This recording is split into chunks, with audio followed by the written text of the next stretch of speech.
Indian blogger নন্দিনীর আরও একটি ভিডিওতে সকলকে স্বাগত জানাই। বন্ধুরা, আশা করি সবাই ভালো আছেন, সুস্থ আছেন। বাবা লোকনাথ দেবের অশেষ কৃপা পেতে কমেন্ট বক্সে অবশ্যই লিখুন জয় বাবা লোকনাথ।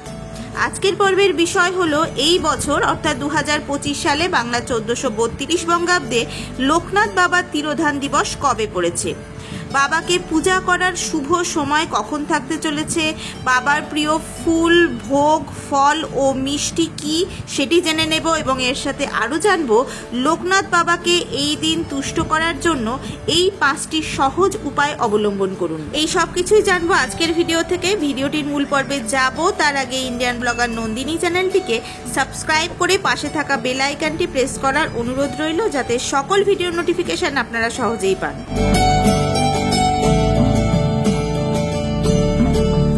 জ্যৈষ্ঠ মাসে পালিত হয় বাবা লোকনাথ ব্রহ্মচারীর তিরোধান দিবস। ভক্তদের কাছে অত্যন্ত পবিত্র লোকনাথ বাবার তিরোধান দিবসে তার পূজা অর্চনা করা হয় তার মন্দিরে এবং ভক্তদের বাড়িতে। বনে বনে জলে জঙ্গলে যেখানে বিপদে পড়িবে আমাকে স্মরণ করিও, আমি রক্ষা করিব। বাবা লোকনাথের এই বাণী স্মরণ করে অনেক ভক্তরাই অনেক কঠিন পরিস্থিতি থেকে উদ্ধার পেয়েছেন। বলা হয় বাবা লোকনাথ হলেন স্বয়ং দেবাদিদেব মহাদেবের অবতার, অর্থাৎ তার মধ্যেই রয়েছে শিবের উপস্থিতি। লোকনাথ বাবার পূজার জন্য কোনো আড়ম্বরের প্রয়োজন হয় না। পূজার জন্য প্রয়োজন হয় মনের ভক্তি ও ভালোবাসা।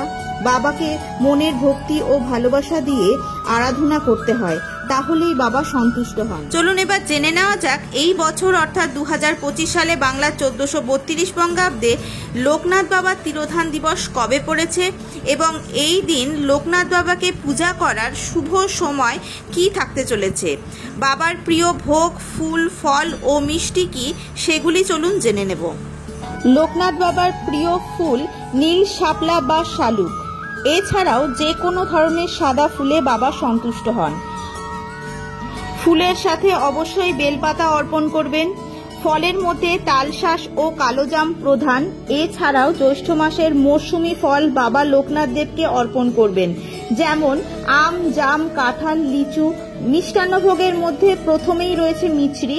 মিছরি বাবার অত্যন্ত প্রিয়। এছাড়াও যে কোনো ধরনের সাদা মিষ্টি বা পায়েস ভোগ দিতে পারেন। এছাড়া অমৃতি বা আমিত্তিও বাবার খুব পছন্দের মিষ্টান্ন ভোগ। চলুন এবার জেনে নেব এই বছর অর্থাৎ 2025 সালে বাংলা 1432 বঙ্গাব্দে লোকনাথ বাবার তিরোধান দিবস কবে পড়েছে, তার পূর্ণাঙ্গ সময়সূচি। এই দিন বাবা লোকনাথ দেবের পূজার বিশেষ সময় কখন থাকতে চলেছে। 2025 সালে বাংলা 1432 বঙ্গাব্দে লোকনাথ বাবার তিরোধান দিবস অনুষ্ঠিত হতে চলেছে 3রা জুন 2025 বাংলার 19শে জ্যৈষ্ঠ 1432 মঙ্গলবার। এই বছর লোকনাথ বাবা তিরোধান দিবসের দিন বাবাকে পুজো করার বিশেষ সময় থাকতে চলেছে বাংলার 19শে জ্যৈষ্ঠ ইংরেজি 3রা জুন মঙ্গলবার সকাল 6টা বেজে 43 মিনিট থেকে সকাল 9টা বেজে 25 মিনিটের মধ্যে, আবার দুপুর 12টা বেজে 6 মিনিট থেকে 2টো বেজে 47 মিনিটের মধ্যে বাবা লোকনাথ দেবকে পুজো করার বিশেষ সময় থাকতে চলেছে। এবার জেনে নেব লোকনাথ বাবার তিরোধান দিবসের দিন বাবা লোকনাথকে সন্তুষ্ট করার জন্য যে 5টি উপায় অবলম্বন করবেন সেই 5টি উপায় সম্পর্কে। প্রথমত, নীল শাপলা বা নীল শালুক যে কোনো সাদা ফুল দিয়ে বাবা লোকনাথ দেবের পূজা করুন। বাবা লোকনাথকে শিবের অবতার মনে করা হয়, তাই তার পুজোয় বেলপাতা অবশ্যই দিতে হবে। তৃতীয়ত, তালশাঁস ও কালোজামের নৈবেদ্য দিলে প্রসন্ন হবেন বাবা লোকনাথ। তার সঙ্গেই মিছরি, তাল মিছরি লোকনাথ বাবাকে নিবেদন করুন। এর পাশাপাশি পুজোয় যে কোনো সাদা মিষ্টি নিবেদন করলে প্রসন্ন হবেন বাবা লোকনাথ। পুজোর পরে এই প্রসাদ অবশ্যই কোনো বাচ্চাকে খাইয়ে দিন। যদি কুণ্ডলিতে দরিদ্র যোগ থাকে তাহলে অবশ্যই লোকনাথ ব্রহ্মচারীর পুজো করা জরুরি। লোকনাথ বাবার আরাধনা করলে আর্থিক সমস্যা থেকে মুক্তি পাওয়া যায়।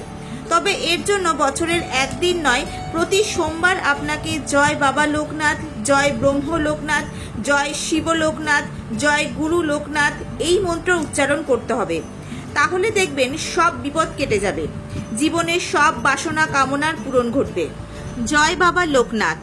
আজকের ভিডিওটি আপাতত এই পর্যন্তই। ভিডিওটি যদি ভালো লেগে থাকে তাহলে অবশ্যই একটা লাইক করে দেবেন এবং হেল্পফুল বলে মনে হলে নিজেদের ফ্রেন্ডস ফ্যামিলির সাথে শেয়ার করার অনুরোধ রইল। সবাই খুব ভালো থাকবেন, সুস্থ থাকবেন। দেখা হচ্ছে আবার আগামী পর্বে।